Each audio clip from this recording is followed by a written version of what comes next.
Okay, in this video we are going to factor using what we consider the AC method. When using the AC method, our polynomial is in the form of ax squared plus bx plus c. That's the descending order for my variable. We've already discussed in another video how to factor by grouping. That's going to come back into play here. So when I'm looking at this, my steps are to factor out the GCF from all terms, which is the same as factor by grouping. I always see if I can factor anything out first. Then I'm going to multiply the coefficients of the first and last terms. In other words, I'm going to multiply this a times the c. What I have to do is I have to find two integers whose product means multiply them.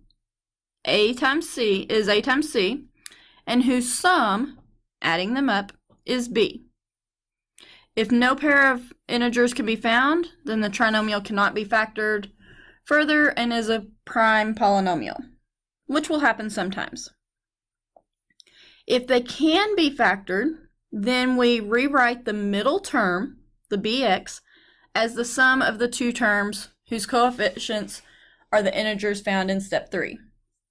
At that point, we have 4 terms and we can factor by grouping. Now I know some of the times these steps don't make a lot of sense, so let's practice some and see if we can make sense out of them.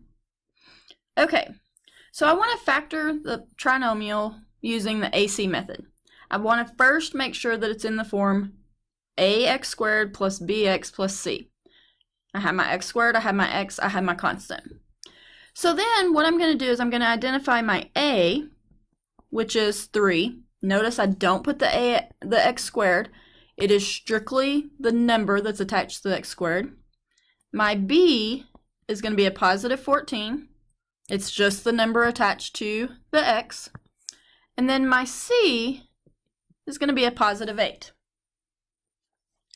So I'm going to come over to the side, and what I want to do is I want to find a times c and identify my b.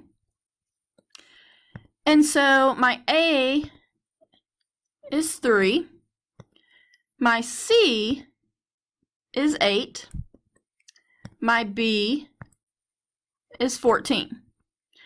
So 3 times 8 actually gives me 24. So I want to find two numbers that multiply to give me 24. So let's just think about the numbers that multiply to give me 24. 1 times 24. Don't forget this one. 2 times 12. 3 times 8. 4 times 6. Notice I'm going down 1, 2, 3, 4. 5 doesn't go into 24. 6 does, but I already have it. So this kind of helps me exhaust all the possible factors of that number. Now what I'm going to do here on the right column is I'm going to take 1 plus 24. That gives me 25. 2 plus 12 gives me 14. 3 plus 8 gives me 11. 4 plus 6 gives me 10. And notice I have found a set that add up to 14, which is what I want. I want this number to match here, which is 2 and 12. So over here, I'm going to separate this 14x into a 2x and a 12x. Notice if I combine like terms, I'll get that 14x up there. Then I'm still going to have my 3x squared and my 8. And now I have 4 terms, and I'm going to factor by grouping. So I'm going to look at my first 2 terms, 3x squared plus 2x. All I can factor out is an x, leaving me with a 3x plus 2. Then I'm going to look at my last 2 terms, the 12x plus the 8, and a number that will go into 12 and 8 is going to be a 4. Notice I took a plus because this one's plus, leaving me with a 3x plus 2. Now, the whole key is to try to get these two sets of parentheses to be equal, which in this case they are. So I'm going to have 3x plus 2. And then I'm going to put my leftovers, my x, and my positive 4 in the second set of parentheses. So this is the factored form of 3x squared plus 14x plus 8. Let's look at another one. Let's look at this 2h plus 7h minus 15. It doesn't matter what my variable is, okay? Don't panic. Now then, looking at 2, 7, and 15, there's not a common number that can come out of those. And this one doesn't have an h, so I don't have a greatest common factor. So I'm going to identify that a is 2, that my b is 7, and my c is a negative 15. Pay attention to your signs. Those signs are going to come into play heavily. Now I'm going to come over here, a times c, and I want it to equal my b. So my a is 2, my c is a negative 15, and that's not going to give me enough room to put my 1. So let's see here. I want a negative 15, and then I want that to equal my 7. So 2 times negative 15 gives me a negative 30. So I want numbers that multiply to give me a negative 30 and add to give me a positive 7. Now notice it's negative, so that means one number has to be negative, one number has to be positive. Remember how to do factors. So I'm just going to start with a negative 1 times 30. That gives me a negative 30. Negative 1 plus 30, that gives me a 29. Okay, negative 2 times 15. So a negative 2 plus 15, that gives me 13. Negative 3 times 10 will give me negative 30. Negative 3 plus 10, that gives me a positive 7. That's what I'm looking for, okay? That positive 7. So I'm going to come over here and replace the 7 with a negative 3h and a positive 10h. Remember, if I combine those like terms together, I get that 7h. I don't want to put them back together at this point, though. Okay? And then I still have my 2h squared and my negative 15. So I'm going to look at the first two terms. 2h squared minus 3h. I can't take a number out, but I can take a variable, so I can take an h, leaving me with a 2h minus 3. Now, looking at the second set of terms, remember I'm going to take this plus 10h minus 15. I can take a 5, leaving me with a 2h minus 3, which is good because I want these binomials to look alike. 2h minus 3, 2h minus 3. So I have a 2h minus 3, and I'm going to put my leftovers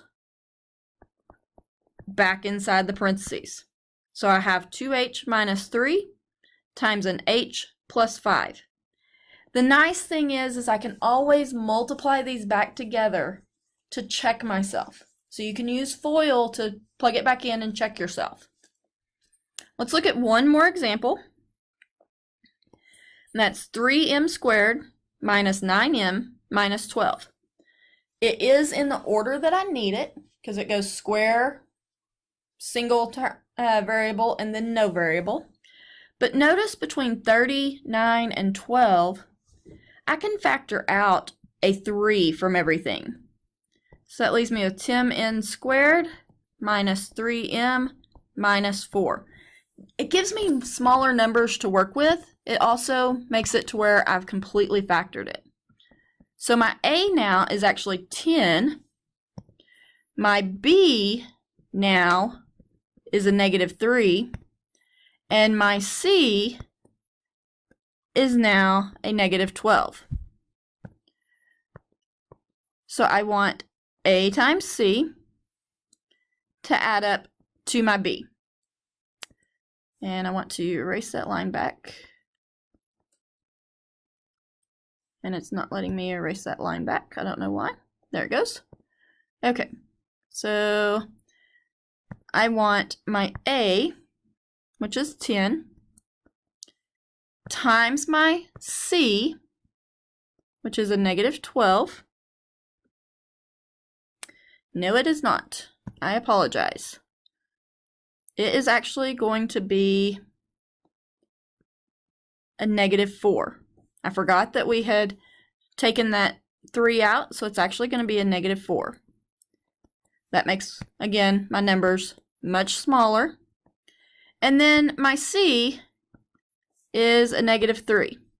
So 10 times a negative 4 gives me a negative 40. So I want numbers that multiply to give me negative 40, that add to give me negative 3. Now I know that 1 times 40 is going to be pretty high. 2 times 20 is going to be pretty high. 3 doesn't go in there. I can try a positive 4 and a negative 10. So 4 minus 10 gives me a negative 6. That's still a little bit too high. What about a 5 and a negative 8?